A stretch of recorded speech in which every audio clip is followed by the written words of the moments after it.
It's Trace Face. I'm here today.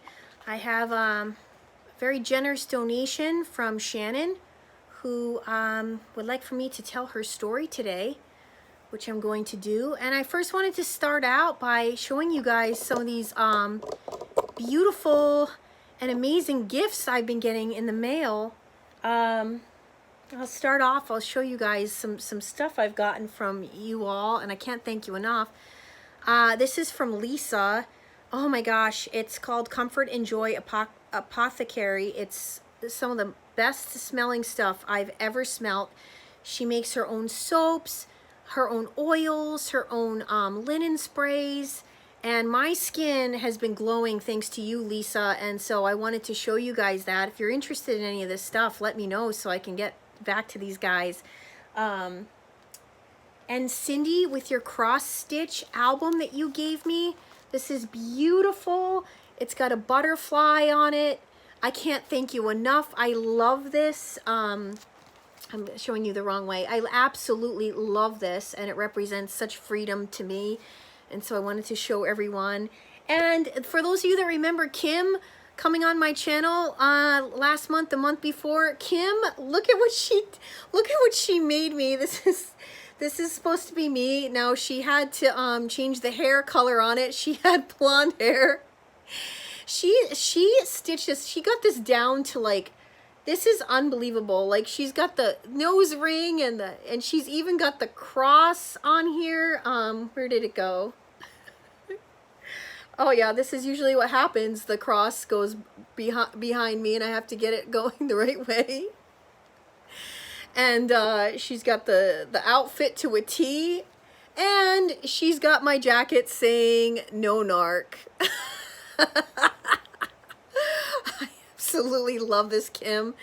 Thank you so much, you guys. And Kim, it's so funny that the package came in yesterday, and I just opened it this morning because I had a crazy day yesterday, but I just opened it this morning, and I'm like, why are the cats in the bag? And I didn't know what they were going after because I just took her out and was so excited to show the channel. And no, Buzzing Bee, but people just send me their gifts, which is so awesome. It's not my birthday, but it feels like my birthday every week over here. It's been this way. People. So Kim also made catnip toys for the cats, and that's why they were in the box. They were telling me that there was another gift in there. So thank you so much, Kim. So amazing. I can't thank you guys enough. Yeah, how sweet is that, right? So okay, so this is from a generous donation from Shannon, who would like for me to tell her story today. And so here we go. I am a 48-year-old high school teacher, and in 2006, I had the narcissist children in class. I mentioned to the narc's son that I was thinking about getting a second job, but that I didn't want to work with the public. I said that I'd be good at cleaning. 6 months later, the narc called me about cleaning 3 nights during the week. He owned a cleaning business on the side. The narc was married at the time, so there was no interest from me. Actually, I didn't even find him attractive to begin with, but he kept coming up to work to check on me, and we started talking. He told me he was separated from his wife, and they were going through a divorce. His soon-to-be ex-wife was an alcoholic and a cheater. She was a terrible influence for their children. She also manipulated the children into thinking that he was the villain in the marriage. He asked a lot of questions about me and was quite impressed. Wow, he said, you moved all out here by yourself? I could never do that.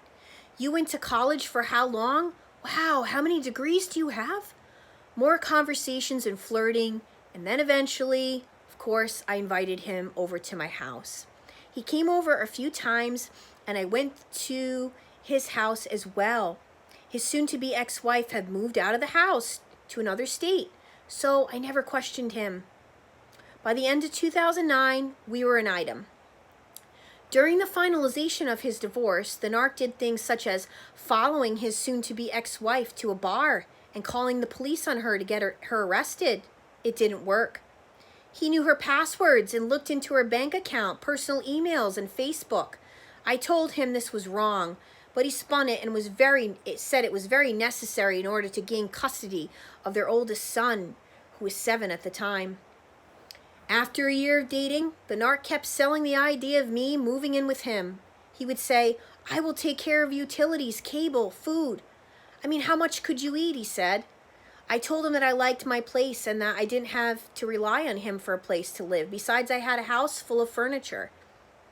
Well, he finished the basement to accommodate my items, and after 2.5 years of dating, I moved in with him and his youngest son in October of 2012. Oh, of course it wasn't free. I paid rent. During the next 5 years, well, you don't think he was going to pay your rent, did you? Yeah, right. Yeah, right. They'll tell you they'll do things like that, but they won't. During the next 5 years while I lived with him, there was future faking quite a bit and talking of getting married. He built me a walk-in closet. We took trips to Vegas, the only place he would go because he's too afraid to travel. Yeah, what is it with narcs and not wanting to leave, their street that they grew up on, their crap town they grew up in. They don't want to leave it. Now, I look for any chance to get the heck out of my crap town. Okay, I love to travel. But it is interesting, huh? During intimate times, he would put his hands on my neck, and I would literally push his hands off of me. I told him I didn't like that at all. There was always some type of restraint he was doing. I know all about it. Holding down my arms, all power and all control. He wanted me to scream out other people's names during sex. I humored him once and chose Tom Brady because he hates him.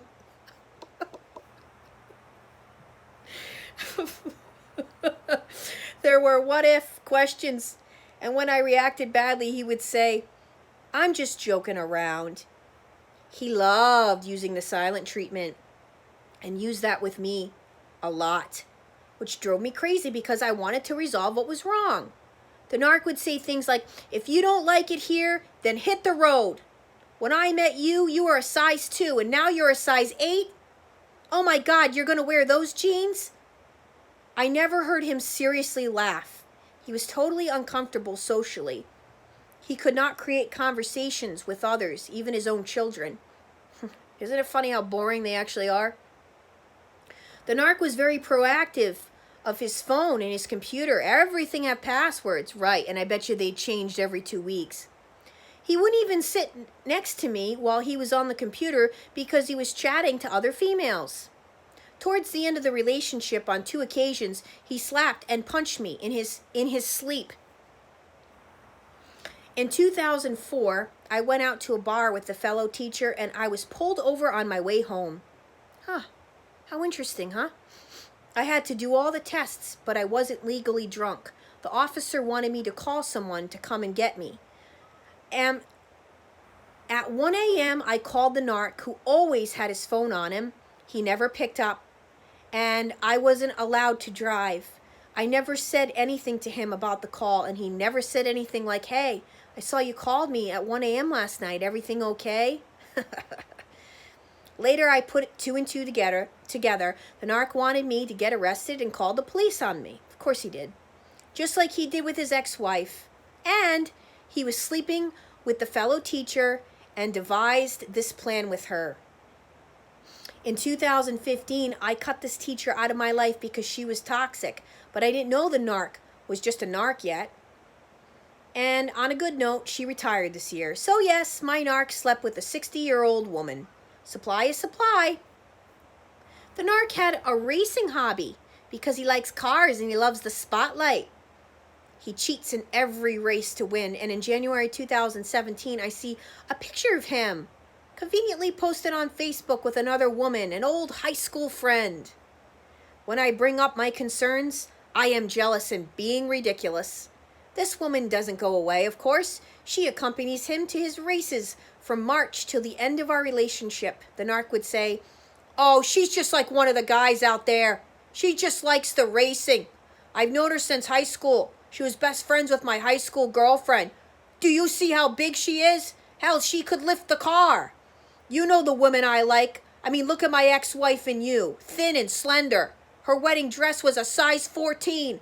I saw that. She actually sold her size 14 dress on Facebook. Go ahead and meet her. Friend her on Facebook. Send her a message. But be careful, she thinks you're cute. What else? What else? To me, she appeared as a racetrack rat who at 44 was posting for duck-face selfies with tons of filters and then posting those pictures on the Narcs page. He'd have her over the house when I wasn't home for sex and sometimes to stay the night. He even allowed her to go shopping in my closets. Later I discovered designer purses, clothes, and jewelry were all missing. In May of 2017, the narc told me, we need a break. He wasn't happy and needed to sort things out. He wanted me to go back home to Michigan and spend time with my mom while he thought about things. And in June, I did just that for 6 weeks. I was actually hoping he'd have a change of heart to see just how great of a person I actually am and that he missed me a little bit. We talked, Skyped, texted every single day while I was visiting. Of course you did. And as soon as he got off Skype and messaging with you, he was in bed with her. I tried to keep the conversations light, and anytime I did bring up moving, he'd say, stop. When I returned to his house, nothing had changed. He wanted me to move. He sent me ads for apartments and was rude in texts and brought home moving boxes, all just to get a reaction from me. I told him if I moved, I was never coming back, and he looked at me and smiled and says, oh, you'll be coming back. I replied clearly, you don't know me. But all the while, I kept getting mixed messages. He would still hug and kiss me and, of course, sleep with me. But he would never say the reason for the breakup. I told him if he was in love with someone else, just be a man and tell me. Exactly. Well, they're not going to do that. He would reply, no, that's not it. But I would never have an honest adult, but he would never have an honest adult conversation with me. Push and pull, push and pull. By the beginning of August 2017, I knew I had to leave him. I also didn't realize he was a covert narcissist, and at this point, I had no idea that these types even existed. I began to make plans.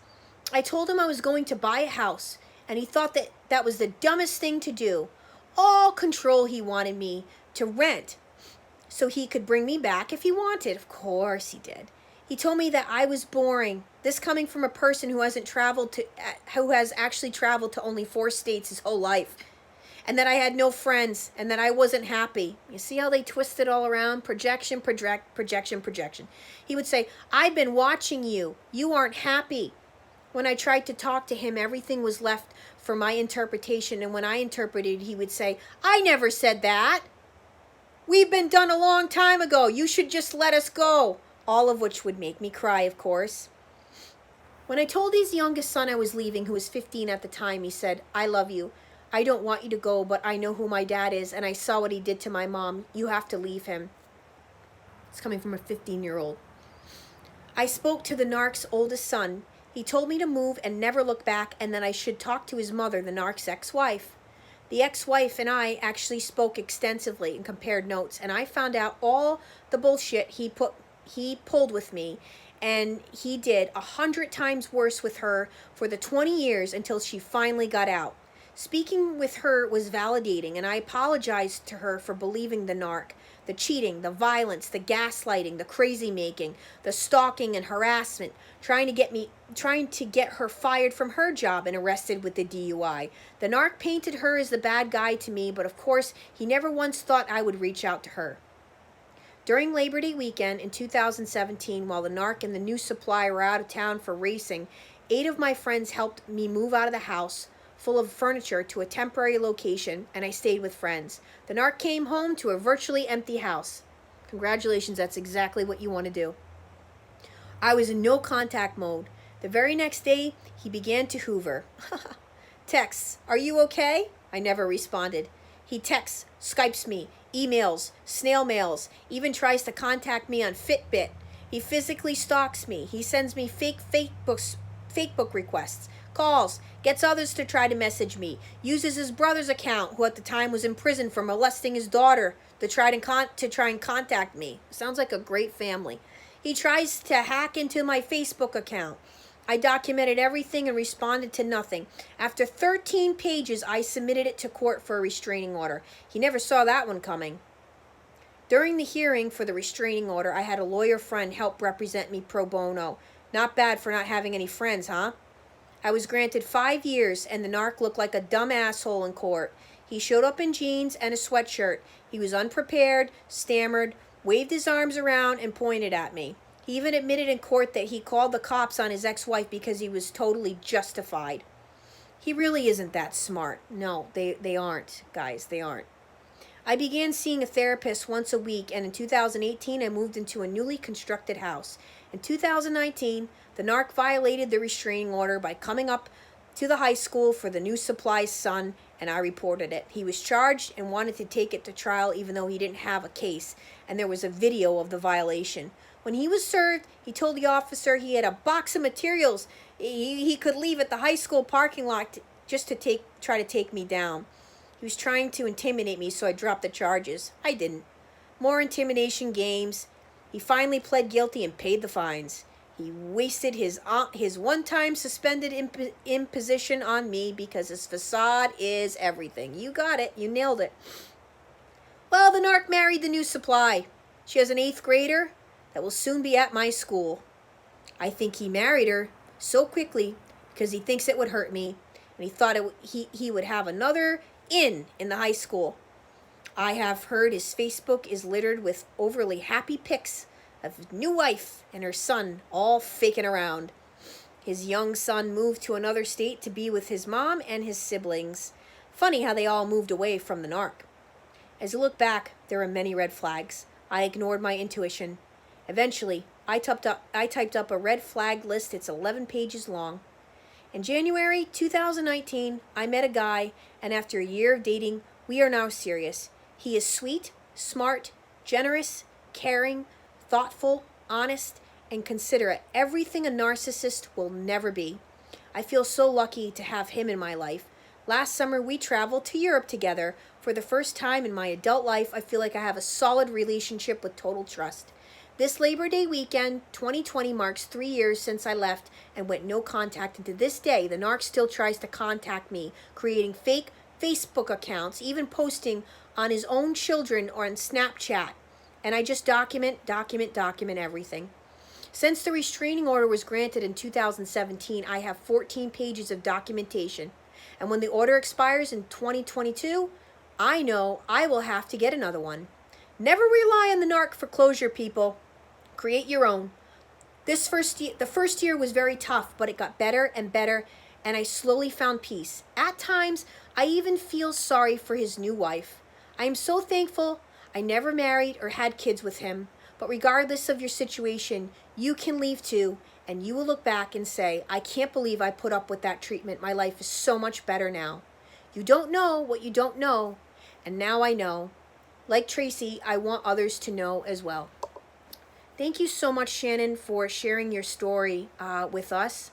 It's very, very helpful to the community and for all of us that have been through this or might be currently going through this to see that, yes, guys, you can get out and you can come out on the other side.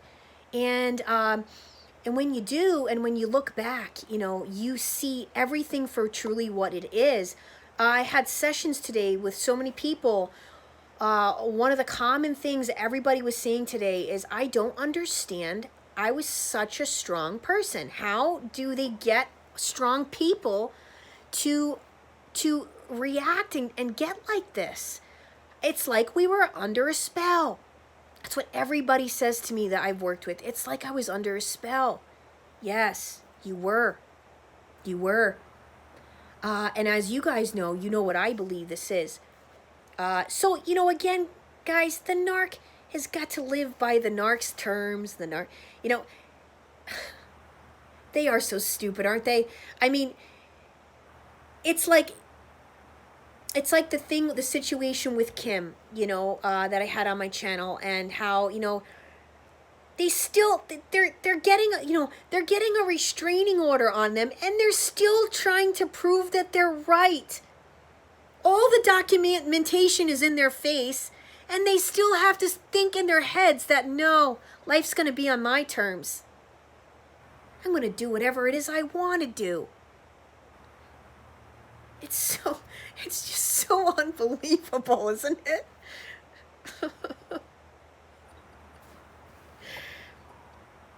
I really don't know. There's no means to an end with these people. And as I've told you guys all before, it just gets worse and worse as they get older. And whether they're the type of narc that's lazy and will never make anything of themselves, never have anything, never go anywhere, never do anything, to the narc that, is high up, CEO, owner, a lot of money. Deep down, guys, they never fix what's going on in here, and that's why they continue on just continuously being unsatisfied. They're never satisfied. They're always looking for more drama, more games, and it just gets worse and worse no matter what kind of narcissist they truly are. Narcissists are narcissists, and they all do the same thing regardless of, class or any of that. I mean, they have no class. Let's face it, they have no class, but you know what I'm saying. Blue collar to, multimillionaires, they're all the same. All right.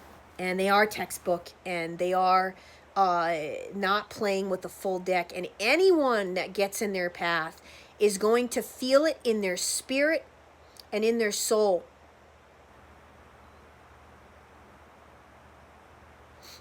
Anyone that gets in their path. I'm working with people, guys, that literally went on a few dates with these people, and something is not right sense in their spirit and soul. Yes, they got this darkness. They got this darkness that they carry around with them, and it affects people. Be very, very careful who you allow into your life, and take your sweet, stinking time getting to know people.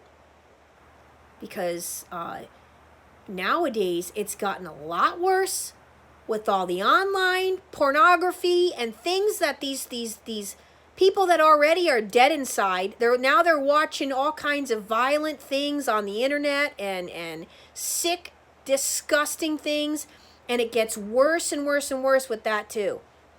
And they're demented, and then they're getting on these dating sites with my clients. Say, it's the second sentence in, asking to see pictures of them, asking what kind of positions they like. That's the world we're living in right now, guys. Okay, they're on line.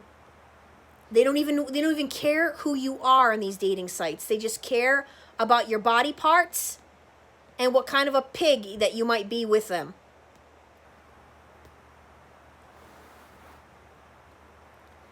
So, that's another video in itself of the whole what social media has created in these narcissists, and that's why it's gotten worse. That's why you're seeing it really bad out there, because their minds are already warped when they were younger, and now they're even more warped with the crap they're looking at on the internet, and all the apps they're able to cheat, and all the different social media platforms they get to go on, and it's a playground for them. It's all these avenues to be a narc. That's what they're doing. All right. Yeah, I know. Isn't she awesome? Kim, you are so talented. I asked Kim if she wants me to plug that she does this, and she says she does it for a hobby, but you know what? If you guys are interested, you let me know, because Kim, come on, dude. You can make some money with this. This is so unbelievable. This is so cool. I've never had anyone make me something like this. And this cross-stitch book. I mean, you guys are so talented. So talented. If you guys could smell the soap right now, it's like she's giving me different ones. This one definitely has lavender in it. I can smell the lavender. Oh, it's like so good for my skin. And I have really bad skin, so anyway, I can't thank you guys enough for the gifts and the donations to the channel. So yeah, guys, anybody that wants to share their story, After a certain amount that you donate to my channel, I am willing to share your story and or answer a question that you might have regarding narcissism. I am still coaching quite a bit. I'm pretty booked, so get yourself in with me. Sign up for coaching so you get yourself a set time, a slot time that we meet every week, so I can help you get through what you're going through. I'd love to help you on your journey. And prayer and fast group begins next week for September. It starts on the 8th, the day after Labor Day. And I've got 2 groups running right now. So if you're interested, I got a West Coast group that's on Pacific time zone. And I've got an East Coast group, which my folks from the UK, in Europe out there, and East Coast group will be doing. So I have some slots still available. Please contact me. TraceFaceIt, TraceFaceit @gmail.com. I am Trace Face. Thanks for joining me tonight. And you know, it's time we all face the truth together.